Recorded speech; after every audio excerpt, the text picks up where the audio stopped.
Pernah gak sih kalian tuh ngerasa kalau semisal aku lebih putih, mungkin aku lebih cantik? Atau kalau berat badan aku turun 5 kilo, pasti aku lebih menarik?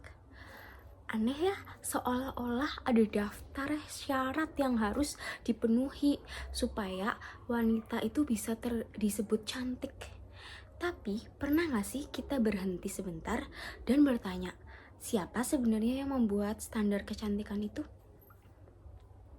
Apakah memang ada satu definisi cantik yang berlaku untuk semua orang? Atau selama ini kita hanya mengikuti standar yang diciptakan oleh lingkungan tanpa pernah mempertanyakannya? Hari ini kita akan membahas bagaimana standar kecantikan terbentuk. Siapa sih yang diuntungkan dari standar tersebut? Dan bagaimana kita bisa melihat kecantikan dengan cara yang lebih sehat? Oke, cantik itu selalu berubah. Hal pertama yang perlu kita pahami adalah bahwa standar kecantikan selalu berubah-ubah mengikuti perkembangan zaman. Kalau kita lihat sejarahnya nih, perempuan cantik di setiap era itu berbeda-beda. Dulu, tubuh yang berisi itu dianggap sebagai simbol kemakmuran, yang hanya orang-orang berkecukupan yang bisa memiliki tubuh seperti itu. Kemudian muncul era ketika tubuh sangat kurus, itu dianggap sebagai bentuk kecantikan yang ideal. Di lain masa, kulit yang sangat putih menjadi simbol status sosial. Namun, di beberapa negara barat, justru kulit yang kecoklatan itu dianggap lebih menarik karena menunjukkan seseorang itu mampu untuk berlibur ke pantai. Sangat beda, bukan? Yang artinya, kalau standar cantik itu benar-benar mutlak, seharusnya definisinya tidak berubah, ya kan? Namun, pada kenyataannya di kehidupan kita, cantik itu definisi cantik itu selalu berubah-ubah. Dan ia adalah konstruksi sosial yang dibentuk oleh budaya dan zaman. Oke, selanjutnya siapa sih yang membentuk standar cantik? Pernah nggak kalian bertanya, siapa sih yang menciptakan cantik tuh harus kurus, harus putih, atau rahangnya harus tirus? Pernah nggak sih kalian membayangkan cantik yang seperti itu? Namun, pertanyaan berikutnya adalah siapa yang sebenarnya menentukan semua ini? Dan jawabannya bukan hanya satu orang, tetapi ada beberapa pihak yang secara tidak langsung membentuk cara kita untuk melihat kecantikan. Yang pertama adalah media. Sejak kecil, kita terbiasa melihat iklan, film, majalah, hingga media sosial yang menampilkan tipe wajah dan bentuk tubuh tertentu sebagai representasi perempuan cantik. Ketika kita terus-menerus melihat gambar yang sama, otak kita mulai menganggap bahwa itulah bentuk kecantikan yang normal di negara tersebut. Yang padahal di dunia nyata ini jauh lebih beragam bentuk kecantikannya. Yang kedua adalah industri kecantikan. Perlu diingat, industri kecantikan adalah bisnis. Bisnis akan terus-terusan berkembang. Ketika semua orang merasa dirinya masih memiliki kekurangan yang harus diperbaiki, maka industri tersebut akan menampilkan produk-produk yang paling sempurna dan harus sempurna agar banyak dibeli di pasaran. Dan bukan berarti produk kecantikan itu buruk. Merawat diri adalah hal yang penting dan hal yang baik. Namun, perlu kita sadari bahwa pemasaran seringkali dimulai dengan menciptakan rasa yang tidak percaya diri. Misalkan, kulit kamu terlalu gelap, rambutmu terlalu ngembang, atau hidungmu kurang mancung. Lalu, bibirmu terlalu tipis, jerawat harus dihilangkan, atau kerutan itu harus disamarkan.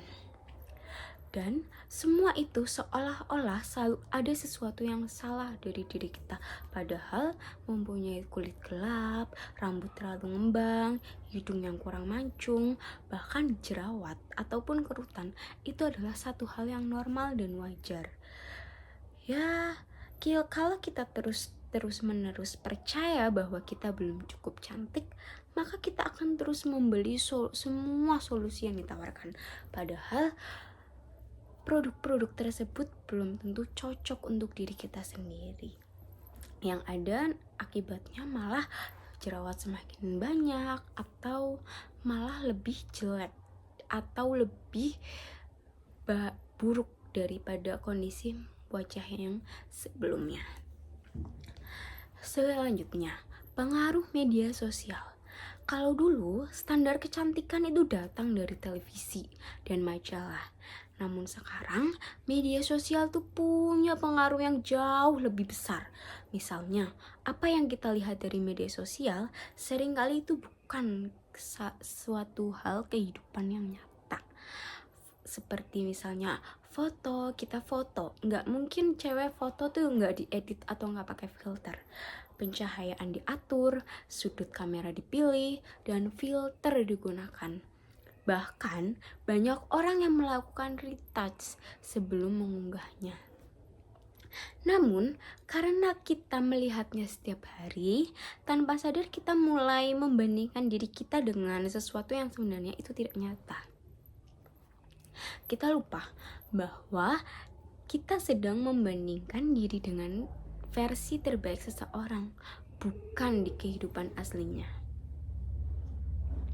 Dan ketika perbandingan itu terjadi secara terus-menerus, rasa percaya diri di dalam diri kita itu menurun.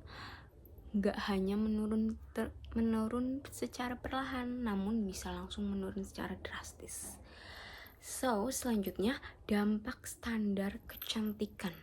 Sebuah standar kecantikan yang terlalu sempit bisa memberikan dampak yang cukup serius. Banyak orang merasa bahwa kita tidak cukup baik hanya karena bentuk tubuhnya yang berbeda.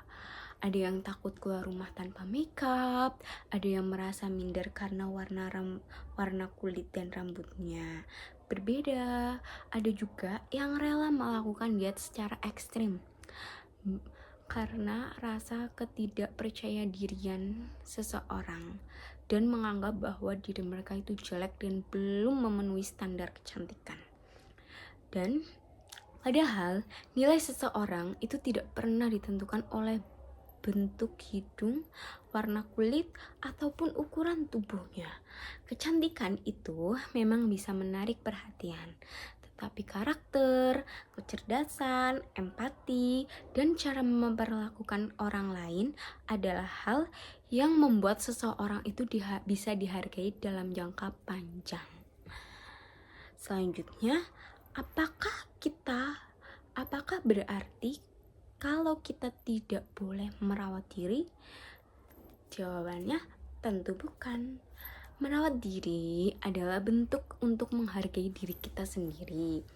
Memakai skincare, berdandan, berolahraga, ataupun menjaga pola makan adalah hal yang positif. Yang perlu kita tanyakan hanyalah satu, apa sih kita tuh ngelakuin itu buat apa, untuk siapa, dan untuk apa gitu loh. Kalau jawabannya karena aku ingin sehat, nyaman, dan merasa lebih percaya diri, itu adalah alasan yang baik dan masuk akal.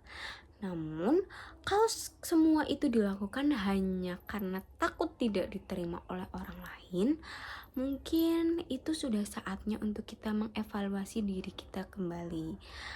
Karena perawatan diri itu seharusnya menjadi bentuk kasih sayang kepada diri sendiri, bukan hukuman karena merasa tidak cukup baik. Jadi, cantik itu apa sih sebenarnya? Mungkin definisi cantik yang paling sehat adalah ketika seseorang mampu menjadi dirinya sendiri tanpa harus terus-menerus memenuhi ekspektasi orang lain. Dan cantik itu bukan berarti kamu sempurna. Cantik bukan harus memiliki wajah yang wajah yang tirus, rahang yang kecil, atau apapun segala macamnya.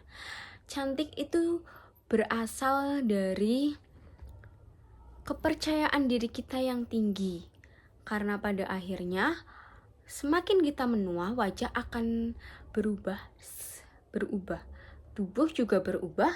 Tren kecantikan akan terus berganti dan kita tidak bisa selalu mengejarnya karena usia kita yang semakin bertambah tua.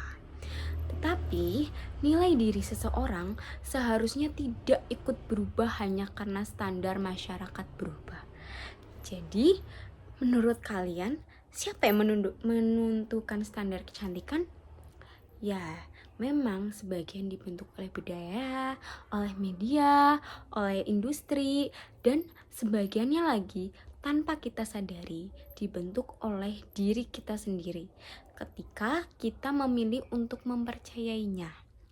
Namun, kita bisa mengubah cara memandang diri kita sendiri karena kecantikan yang paling kuat bukanlah yang membuat semua orang menoleh kepada kita, melainkan cukup membuat seseorang merasa menjadi dirinya sendiri. Dan semoga setelah obrolan kita hari ini, kita bisa lebih bijak dalam melihat standar kecantikan, lebih berhenti membandingkan diri kita sendiri dengan orang lain, dan lebih bisa menghargai keunikan yang kita sendiri miliki. Karena di dunia ini tidak membutuhkan semua orang menjadi sama. Dunia ini justru menjadi indah karena setiap orang memiliki kecantikannya masing-masing. Dan ya, terima kasih sudah menonton video ini sampai selesai. Jangan lupa klik tombol subscribe and don't forget again to like, comment. So, kalau kalian ada yang ingin punya ide buat ngebahas sesuatu hal, kalian bisa komen ide kalian. Kalau menarik, pasti akan aku bahas. Dan ya, see you di video selanjutnya. Bye bye.